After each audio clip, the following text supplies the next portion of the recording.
Qu'est-ce que la concurrence déloyale? On appelle concurrence déloyale tout acte commercial ou marketing utilisant des procédés malveillants destinés à nuire à la concurrence. Pour être considéré comme tel, l'acte de concurrence déloyale doit réunir 3 conditions.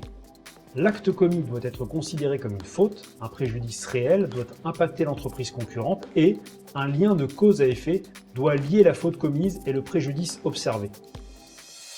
Qu'est-ce que le parasitisme commercial? Le parasitisme commercial, aussi appelé concurrence parasitaire, est une forme répandue de concurrence déloyale. Il s'agit pour une marque d'utiliser la notoriété d'une autre pour s'en servir à ses fins et sans coût. Il peut ainsi s'agir de la reprise d'une phrase connue, d'une identité visuelle ou encore d'une stratégie marketing virale. Qu'est-ce que la publicité comparative non conforme? La publicité comparative est une forme de message publicitaire mettant en comparaison au minimum 2 produits, services ou marques. Il s'agit d'une autre forme de concurrence déloyale. Elle peut être licite si elle répond à certaines règles. La publicité ne doit pas tromper le consommateur ni l'induire en erreur.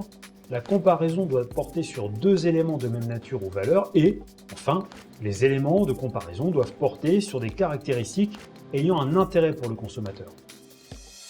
Qu'est-ce que la désorganisation par débauchage? La désorganisation par débauchage consiste à recruter massivement du personnel travaillant à l'origine dans une société concurrente pour déstabiliser la concurrence.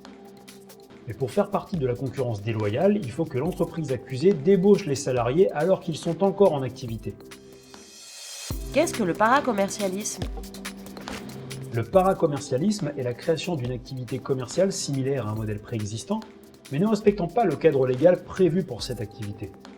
L'exemple le plus parlant pour illustrer ce dernier type de concurrence déloyale est le cas des nouvelles compagnies de voitures de transport avec chauffeur, comme Uber. Ces compagnies exercent la même profession que les taxis, mais ne paient pas de licence contrairement au premier.